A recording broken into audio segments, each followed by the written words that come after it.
What? Me worry? A primer on nuclear weapons. Happy graduation day.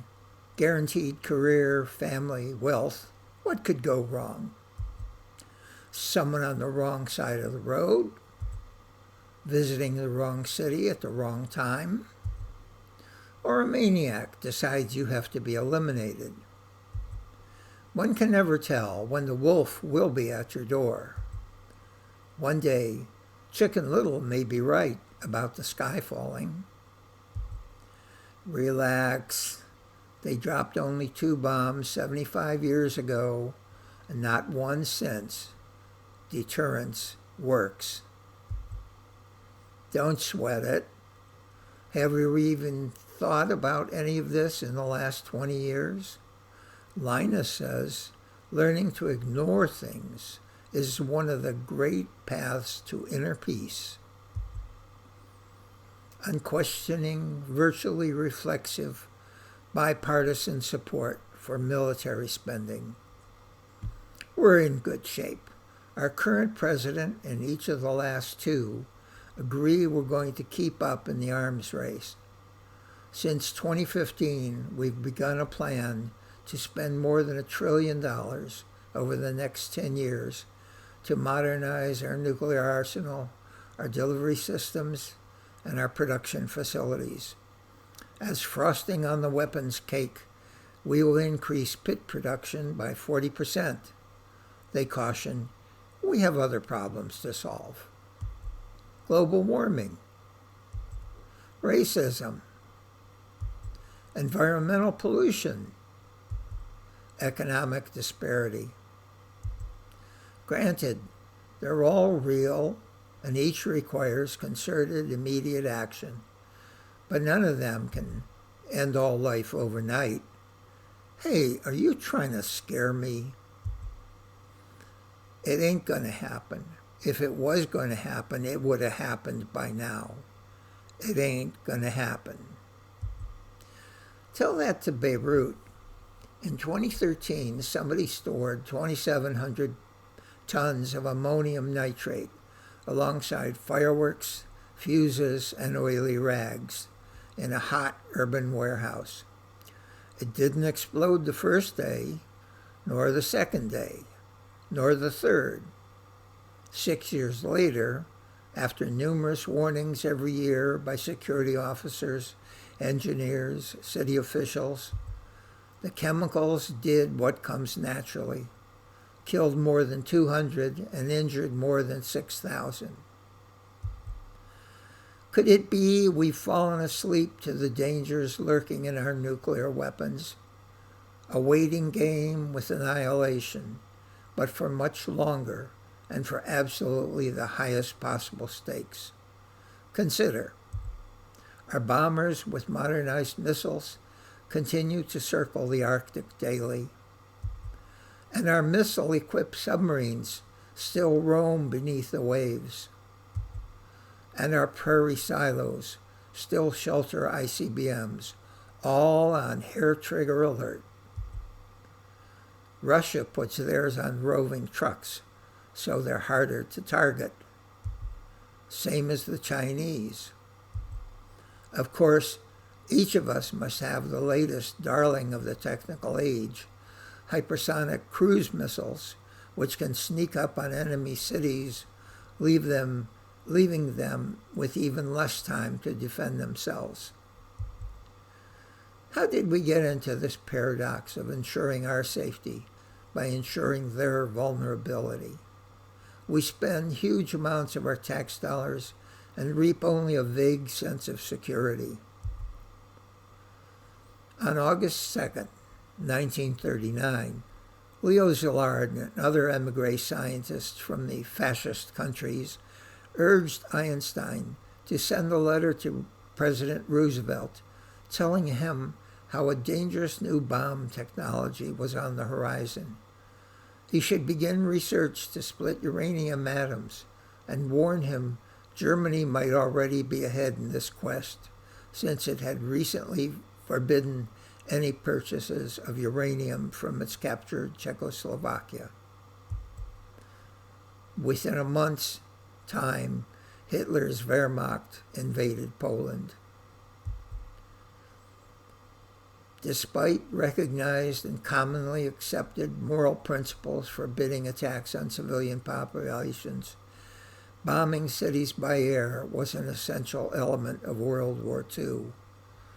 Germans regularly began their invasions by bombing urban centers.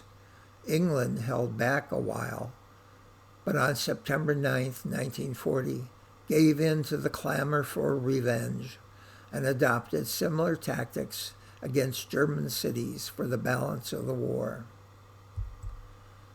America at first restricted its bombing to strategic targets, factories, railroad centers, refineries, and so forth, but eventually turned to bombing enemy cities mercilessly. Japanese cities with extensive wooden housing were targets of incendiaries almost throughout. When it became clear Germany was soon to lose the war, the great powers met to determine post-war conditions for the conquered nations. Stalin, whose country had been invaded twice from the West in less than 30 years, refused relinquishing his control of Eastern Europe and insisted on a pro-Soviet zone for his western border. Tensions rose. People hurt along the way, Native American uranium miners. The Navajo Native Americans who worked as miners of uranium in Utah, New Mexico, and Arizona. Their exposure to hazards of uranium was little understood in the pre-war excavation efforts, and little was done to clarify the risks to the miners once those hazards were identified. Besides the radioactive dust miners carried into their homes, mining waste leached into the water supply of the area. Navajo have died at higher rates from kidney failure and cancer linked to uranium contamination. Navajo babies show uranium present in their bodies today. People hurt along the way, too. Bomb developers. Albert Stevens, known as Cal 1, was one of several who received injections involuntarily and without informed consent in an experiment to study toxicity of plutonium dust in Manhattan Project workers. Of note, the head of the experiment, Dr. Joseph Gilbert Hamilton, had injected himself variously with uranium, plutonium, and polonium, and died at age 49 from leukemia. It was a time of ignorance and bad ethics.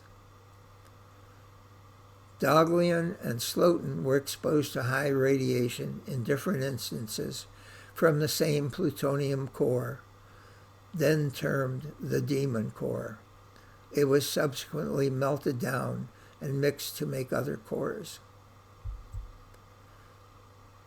5:30 a.m., July 16, 1945, Alamogordo, New Mexico. The pre-atomic age passes forever. Several scientists thought its detonation would fuse the atoms of the atmosphere, release even more energy, spread uncontrollably, and destroy the entire surface of the Earth. However, their back-of-the-envelope calculations showed only a 10% risk, so they proceeded. The rationale for use of the bombs, Little Boy on Hiroshima and Fat Man on Nagasaki, is disputed. Many thought Japan's surrender inevitable and soon. Others saw an opportunity to determine the bomb's effects against people and cities. In addition, the Soviet Union would see by such use America's post-war power. Truman at Potsdam had considered telling Stalin of the bomb's successful test. Stalin's spies had already informed him, but he mentioned nothing to Truman. The world knew Hiroshima lay in ruins.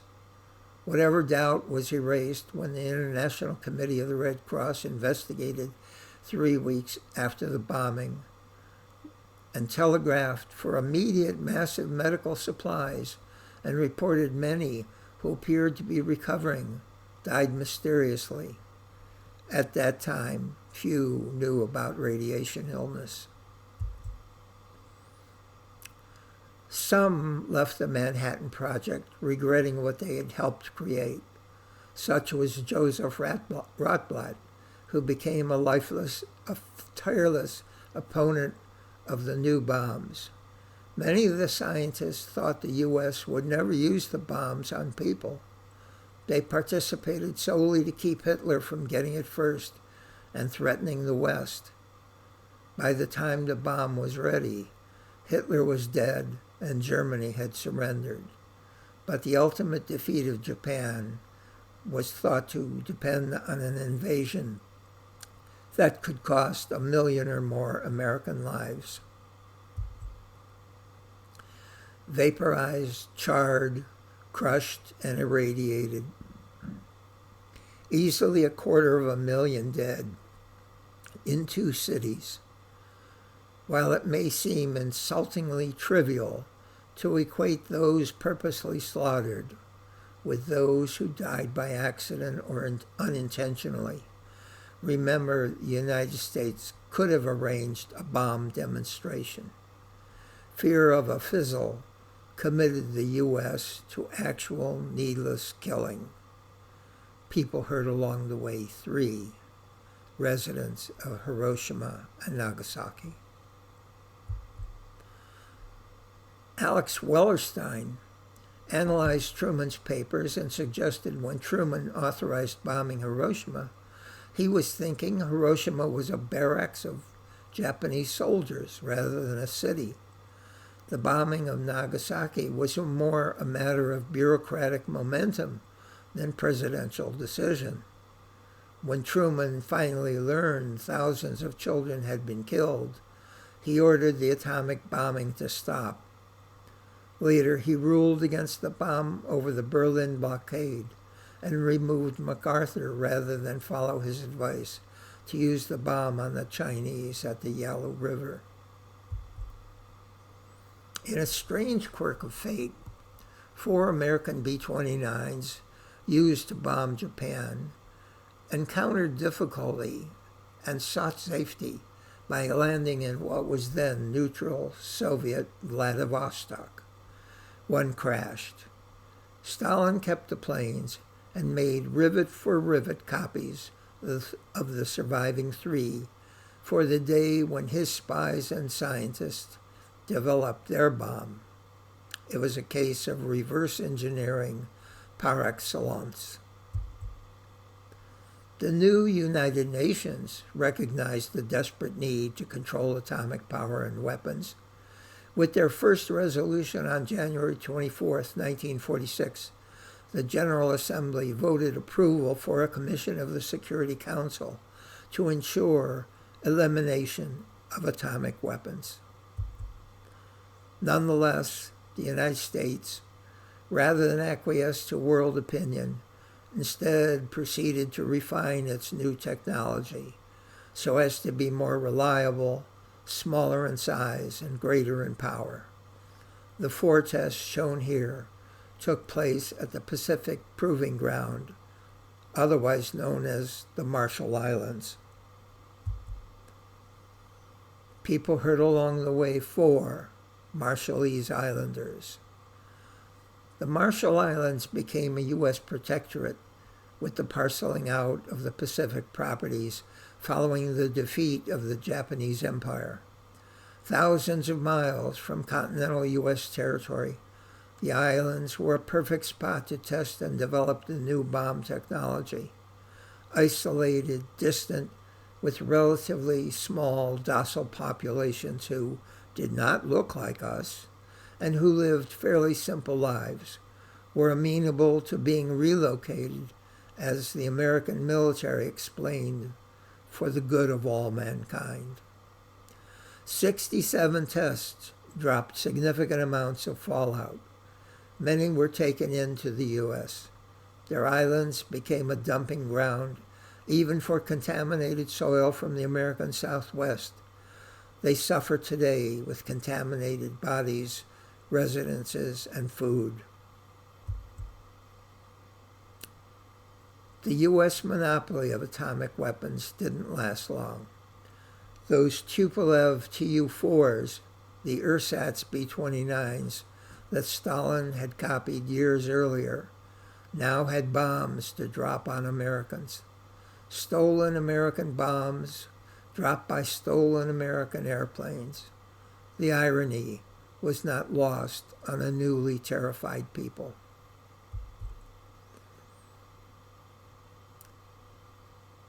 Old Iron Pants General Curtis LeMay was called the architect of massive nuclear retaliation, and was heard to say, "Killing Japanese didn't bother me very much at the time.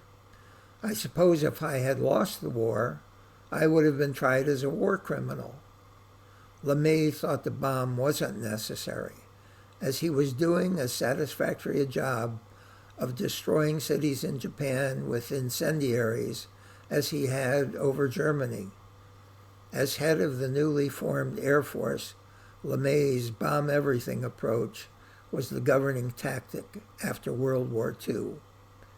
Better heads prevailed, though. People heard along the way 5, the guinea pig American atomic soldiers. Many American soldiers, protected only by the embankments of their foxholes, were exposed to nuclear detonations very close to ground zero. They were used experimentally to study how well soldiers can function in a nuclearized battle environment. Sworn to lifetime secrecy under threat of death, they lived lives of inner horror and often died prematurely of cancers. John Foster Dulles, Eisenhower's Secretary of State. Brinksmanship and massive retaliation became code words of the Eisenhower nuclear policy. Ike had threatened the Soviet Union with nuclear attacks if the talks with North Korea did not show progress toward a peaceful end. Either the threat worked, or once Joseph Stalin died, Russian resolve dissipated. Any, even slight, incursion by the communist nations merited massive retaliation. It wasn't like people hadn't been complaining from the beginning. From the original scientists who quit the bomb project out of conscience, to 35 million Japanese calling for test bans in the Pacific Islands, to the special campaigns of Joseph Rothbard and Linus Pauling and Randall Forsberg, to the over 1 million who marched in Central Park in 1982 for the nuclear freeze, world opinion solidified against making more bombs. Looking at the crowd, you might imagine them singing "Give Peace a Chance," which was originally written for ending the war in Vietnam. To give you a notion of what they were protesting, here's Castle Bravo, March 1st, 1954. Due to a miscalculation, this bomb, which should have been only 5 to 6 megatons, instead yielded 15.7 megatons, over 1,000 times more powerful than the Hiroshima weapon. Engineer observers on Bikini Atoll were way too close that day. Over in the Soviet Union, Khrushchev wanted to brag about a really superior bomb for the 44th anniversary of the Communist Revolution. Tsar Bomba, detonated October 30th, 1961, came in at 57.4 megatons and is the world's largest H-bomb ever, more than 3,000 times more powerful than Hiroshima. Few knew it could have been as large as 100 megatons, but its designer, Andrei Sakharov, thought it best to cut back at the last moment. Lucky so, as the plane that dropped it barely got away as it was. Finally, everybody's nightmare came true. An American spy plane flying over Cuba, October 14, 1962, found Soviet intermediate-range missiles capable of hitting American cities had been installed and were ready to fire. For 2 weeks, the world teetered on the edge of all-out war, while President Kennedy and Premier Khrushchev negotiated to end the crisis. Complicating the situation, each side continued tests of atomic weapons during the talks. Kennedy and Khrushchev signed a treaty in Moscow on August 5, 1963, agreeing not to test above ground, underwater, and in space. Observers speculated their brush with worldwide death that they had avoided a year earlier enabled this first step back from nuclear disaster. Under pressure from military advisors, by 1960, America had 20,000 warheads, the Soviet Union, 2,000. And because more was conflated with stronger by those same military, in 1977, the two were approximately equal at 25,000 each. Soon enough, atomic fright was everywhere. Godzilla left the ocean to destroy Tokyo. Them, the huge bugs, overwhelmed the desert atomic test sites. Peter Parker is bitten by a radioactive spider and gains all manner of extraordinary powers. A rock band names itself after those killed in an apocalyptic war in which the living will envy the dead.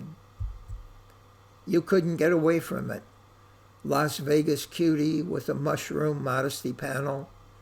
Civil defense air raid shelters. Do you know the nearest one? Duck and cover. At least they're under the desks. And particularly beguiling when God splits the atom. I wonder what the message was there. Tom Lehrer, a lyric genius, sang, "So long, Mom, I'm off to drop the bomb," and wrote another, "And we will all go together when we go, every Hottentot and every Eskimo. When the air becomes Uranus, we will all go simultaneous. We all will go together when we go." Please understand, the culture was not one of complete darkness. We had our satirists before we blocked it all out of our consciousness. Stanley Kubrick, on January 29, 1964, released Dr. Strangelove, a dark humor pseudo-documentary of everything frightening about the bomb. Audiences laughed between groans. Because Kubrick began by interviewing many in the weapons world, he was privy to numerous accurate weaknesses of deterrence and war policies that he depicted in his pastiche. Everybody got in on the act. Great Britain, 1952, France, 1960, China, 1964.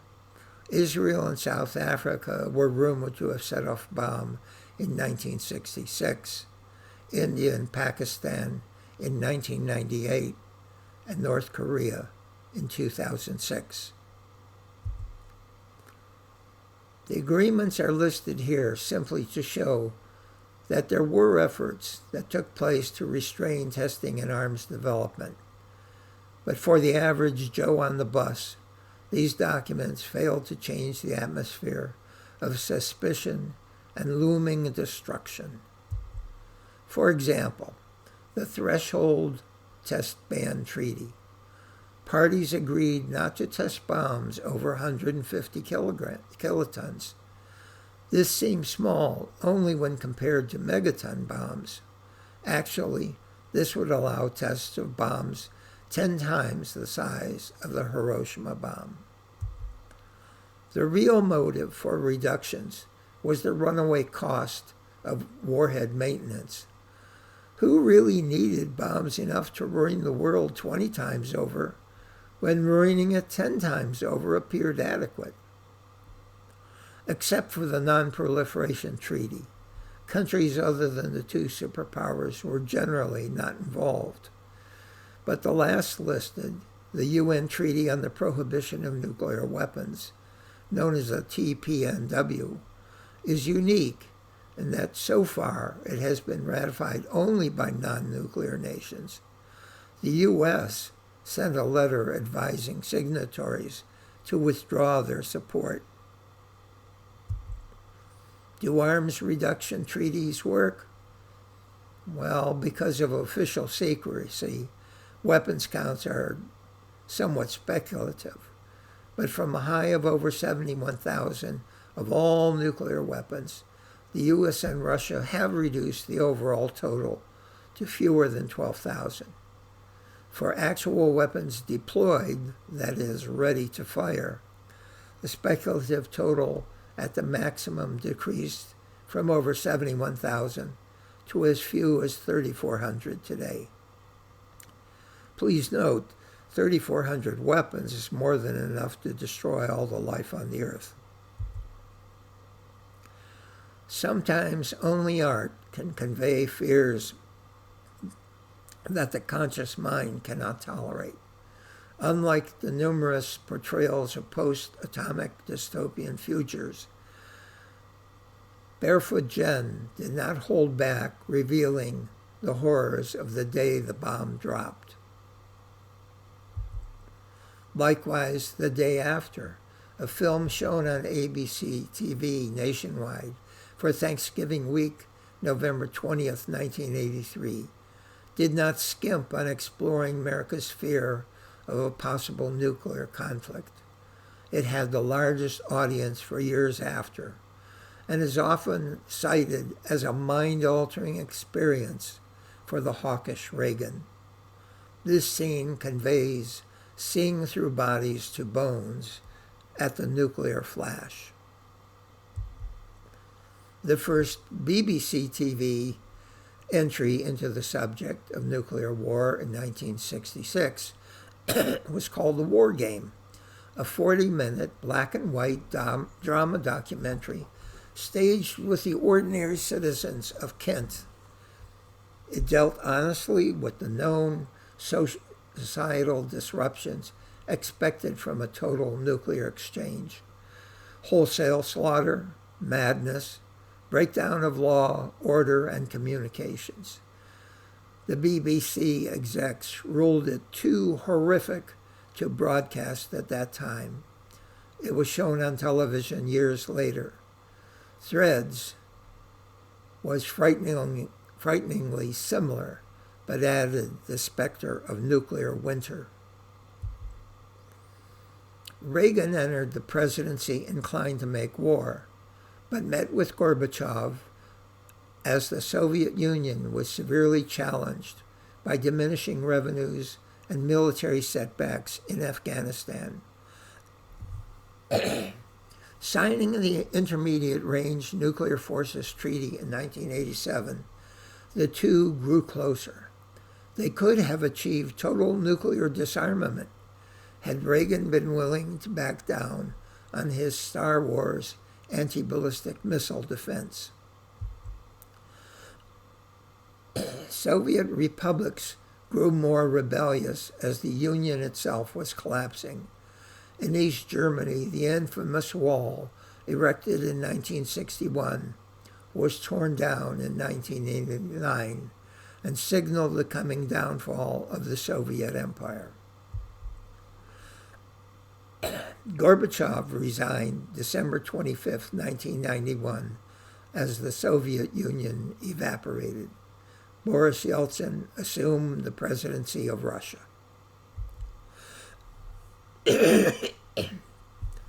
Now, with the Russian bear receding into the background, America took a deep breath and emerged as the surviving superpower.